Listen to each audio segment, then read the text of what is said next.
The situation in Libya is getting worse. Libya is burning, guys. And the French, the Europeans started all of this because they wanted to divide Libya. They wanted to remove Gaddafi, to put a puppet government in place so Libya can be weak, so they can control what is on shores of Libya. You guys need to understand, it's not just about their disdain for Gaddafi. It's also about the control of the Western Mediterranean. Turkey and France have been struggling and have been fighting over control of mineral deposits in the Mediterranean. Countries like Cyprus, Greece, Italy, Macedonia, and all these other countries have also been laying claim, in one way or the other, to either the eastern part of the Med or the western part of the Med.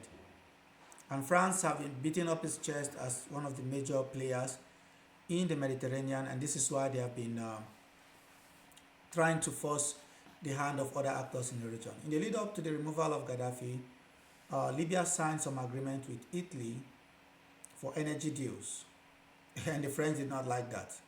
If you look at the coast of Libya, for instance, in places like Sirte, Bin Jawad, Brega, Ras Lanuf, Tripoli itself, Benghazi, most of these towns are on the coast and they have like abundance of mineral deposits. So this is why the Europeans want to control it. It's about control not just of the resources but also the strategic importance of having your foothold in those places. Tunisia, Libya, and Egypt, of course, have also moved in to support their own backed government in Libya.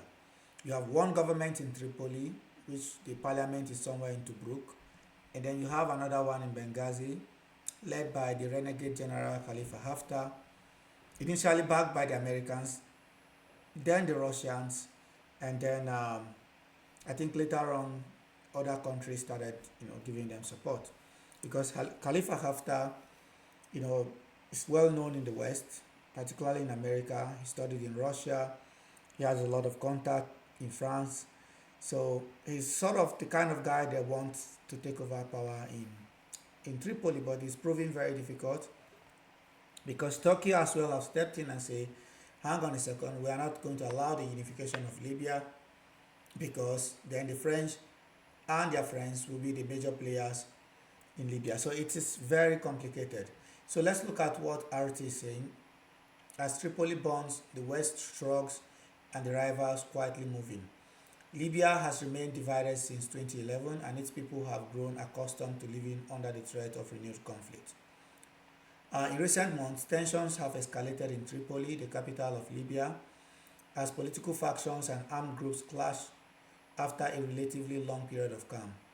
The bloody clashes on the street of Tripoli clearly show that the country, which has been engulfed in power struggle and turmoil for over decades, is a long way off from achieving unity, stability, and the rule of law, despite the UN's effort to facilitate elections, draft the constitution, and recognize state structures. So they are referring to the UN-backed government in Tripoli. Well, the UN-backed government in Tripoli does not have enough power to overrun Benghazi and unify the country. And the government in Benghazi does not have what it takes as well. We remember when the renegade General Khalifa Haftar tried to do that with the help of some Wagner forces, and it was catastrophic. It was a catastrophic failure. So no one person can, be the strong man in Libya because there are different factions with a lot of arms. And Turkey also came in with a lot of drones that pushed those forces of Khalifa Haftar back when they tried to unify the country, when they tried to march on the capital city Tripoli.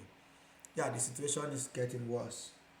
And this is what the Europeans have always been looking for. They've been looking for a way to destabilize Africa, France in particular, and lately Turkey. Let's look at the story further. Back in 2022, Al-Kilkil backed the head of the government of the National Unity or the GNU, Abdul Hamid Dbeibah, during armed confrontations with the forces of Fatih Bashaga, who was appointed prime minister by Libya's Eastern-backed parliament, and attempted to take control of Tripoli. Presumably, the Dbeibah supporters killed al-Kikil at the Tegbali base, the headquarters of the 444th Combat Brigade, affiliated with the GNU. So there's the Government of National Unity and there's the Libyan National Army, the LNA. Um, GNU Al-Kilkil was there for a meeting with other commanders from Western Libya, while the details surrounding his death are unknown. Reports suggest he was shot at close range in the back of the head. It's a crazy situation. Who was Al-Kikil? Al-Kikil was a militia commander in Tripoli who wielded significant influence over various government structures and was affiliated with the Libyan Presidential Council, the country's highest executive authority, which carry out the functions of the head of state following the outbreak of the civil war in 2014. He adeptly integrated his militia into the security apparatus of government.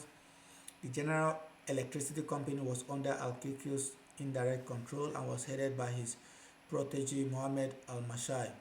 The company operates under the firm grip of armed factions that thwart any attempt to hold a state audit of operations. Additionally, Al-Kikil gained control over the Facilities Security Authority, the only organization authorized to oversee and secure transfer of funds between major banks in Tripoli and the Central Bank of Libya.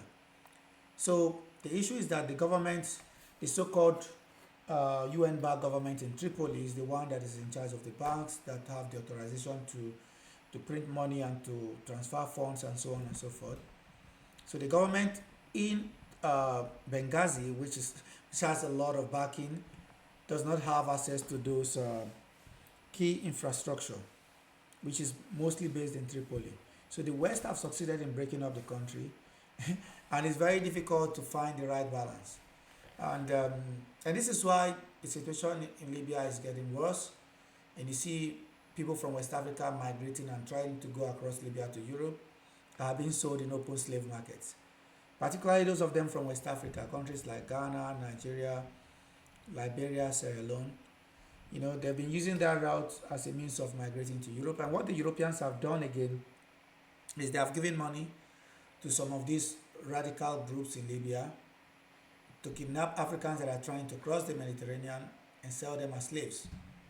If you look at the border between Libya and Sudan, of course, the European Union as well, gave a lot of money to the RSF commanded by Hemeti, or Mohammed Hamdan Dagalo as he's called, to get some of these migrants and put them in jail that are trying to cross from the Sudanese-Libyan border, from the Sudanese-Libyan border to go to the coast in either in Tripoli or any of the coastal towns to board some of these raft boats that are taking them to Europe. This is the situation in Libya, guys, and it's getting worse. And we need some kind of order